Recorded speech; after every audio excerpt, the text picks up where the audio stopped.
Welcome to Tim and Nic Chats, where we talk about life, love, and relationships.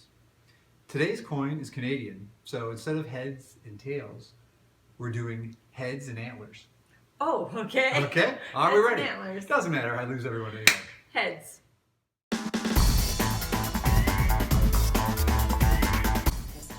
So, what's this shit? Male domination. That's not happening. The arm. I'm feeling intimidated and belittled. As you should. Thank you. My self-esteem is plunging. Antlers! It's always tails. You flip tails all the time. I know whether I'm going to win or not. My question first. Okay. Here we go. Couples get together and they have their lives. And this is for younger couples, 40-somethings, even as you get into 60s, 70s. These couples get together, okay? Okay. I'm leading in for you. Okay. Couples bring in some baggage too. Okay. Okay? I'm getting worried. My question today is, what do you do when your partner, soulmate, married person, whatever, has a friend that you just find super annoying? How's that for a good one? Instantly my head's like going through names and people, and I'm like, who exactly is he talking about? Okay, So, someone who's super annoying. Okay. How do you deal with that? Yeah, how do you? Wow. Yeah. Well, that's a tough one. I think it depends on the situation. How close are they to that friend?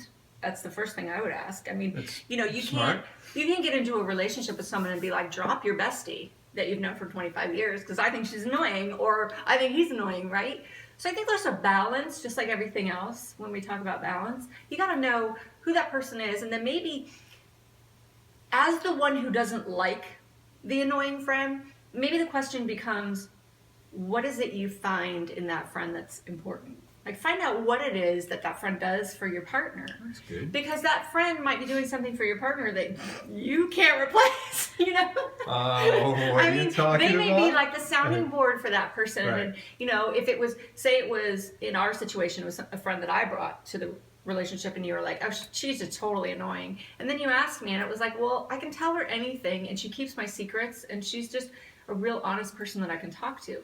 Then you might go, okay, I see that value now. And then that person becomes a little less annoying to you because you know that the person you care about finds value in that person. Wow, that was really good. I don't know. That kind of makes sense. Well, it happens all the time. And Yes, it does. And I just think, not so much us. yeah, No I annoying friends. can't come up with anyone that is like, friends are going to get on your nerves. That's just life. Like, anybody you spend a whole lot of time with, you're like, they have those little quirks that you're like, that person gets annoying sometimes. But True. that's why relationships are difficult, because you have to live with that person, and then you find out what's annoying about them. And then you're like, wow, that person has annoying quirks. Not that you have any. They've all been beaten out of me. I only clicked one so I'm far. just teasing. I'm not talking about the videos. I'm talking about when okay. you're eating. But Oh, yeah. But I told you I find that funny now more than anything. But it's, I think everybody has that. And you have to accept people. So if you come in, say you and I were getting into a relationship together, and I had someone that was a friend, and you came in, and the first thing you were like was like, dump that person. No. It would be like, that's not really fair. Oh, I agree. Because, Yeah. that's not you finding, it's you putting yourself ahead of me. The last thing I would say about that, which I think is also really important, is in that same scenario, if I was to bring that person into the relationship that was really annoying to you, I don't think it's fair to ask you to spend a bunch of time with that person. So I think it's fair also, if you express to me, hey, that person isn't exactly my favorite person to hang around with, that I acknowledge that. I've asked you about certain situations, like, are you comfortable going to, here with that person or out with that person or whatever? Yes. Thank you. Yeah, so I think that's the other piece to that. Didn't get me out of it, but thank you. That's not necessarily true. Is it my turn? It is. Okay. So, I'm trying to figure out how to phrase this. We watched a TED Talk the other day it was the study on the longest study on happiness. And it was very interesting. We watched it together. And I'll put a post to it or a link to it in the comments. But watching that video, did it bring up anything for you? Or was there anything new that you learned that you didn't know before? No. Next question. This was the TED Talk on relationships and aging and being happy. Right. Okay. And that's basically what the result was, that they discovered that people were happy if they had fulfilling relationships. And I've seen so many things on that lately. There was another, I'm a TED Talk junkie, so there was another TED Talk I watched about heroin addicts, and it had a lot to do with their feeling of connection and community. Was what they were lacking. Fellow addicts? No, was what they were lacking. Oh, okay. And that's why the heroin addiction, very interesting. I'll post a link to that one too, so you can all be TED Talk junkies with me. But it was eye-opening, because I keep seeing these things that are saying that happiness has to do with relationship, that, you know, when people have good relationships in their life, and not necessarily even just, you know, partner relationships, but even, you know, fulfilling friendships or other types of relationships in their life, that's such an important piece. So I just was curious what you thought about all that, and if it brought anything up for you, or there was any, and I know you said no, but I know that's not true. I have nothing to articulate. You're such a cheater. What it did was reinforce the values and friendships and relationships that I've had in my entire life. I've frankly felt very blessed from my parenting that I received through high school, college, my work relationship. I'm one of the, you know, as you know, I was with a company for a long time and built many relationships, work relationships that have morphed into deep friendships within the company, and of course the ancillary relationships, you know, that surround the company.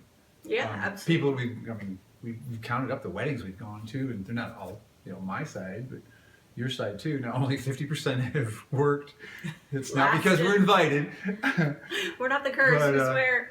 But back on track, and then, you know, having been together with you for decades now and raising children, and we've gone through our spots, and we've both had good in-law relationships.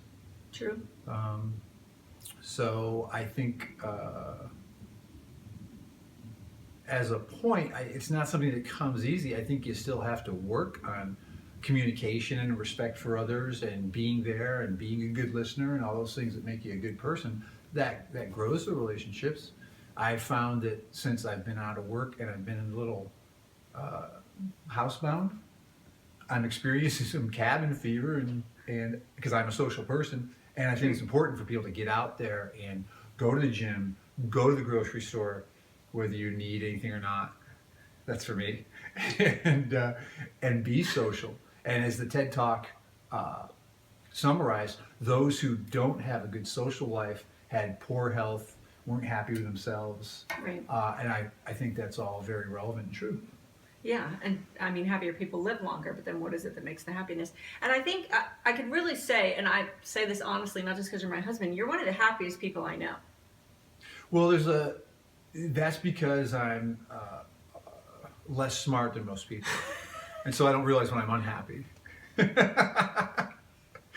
A lot of people have said, I want to be in Tim world. Yeah, well, your world is pretty infamous. It's for a great place to be. Fun place to be. That's for sure. Just kidding about the less smart thing. Less intelligent. That's what see? I am dumb. I'm just kidding. You'll have to get that one out. No, I like that. Oh, you like it? Okay. Sure, smart aleck. I'm bored. Let's get to work. Okay. Love you. So come by our website at timandnicchats.com and leave a comment on this video. Maybe you've got something to say, and if you watched the TED Talk, please tell us what you thought, because we thought it was pretty cool, actually. I cried because it kind of reinforced some things for me, but he doesn't care. He didn't ask me that. And also, leave us some questions if you'd like one of us to ask each other a question, because he says he's got plenty, but then he seems to need some, so... I had a very good question today. You did. You had a very good question Thank you. today. And Very if you nice. enjoyed yourself, got some value out of this, like us on Facebook, share it with your friends, do all that social media stuff. All right. Right? Sounds Cool. good. Take care. Thanks. Bye.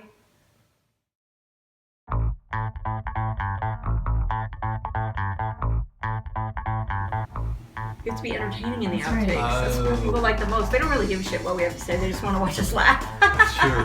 You just did that. I have got nothing against gay people. Obviously. A lot of my friends are gay. And most of them don't know it. Oh. A lot of your friends, if they were gay, they'd probably get more action. Jeez. You want me to sing like the Beatles, The Long and Winding Road for this session? Shut up.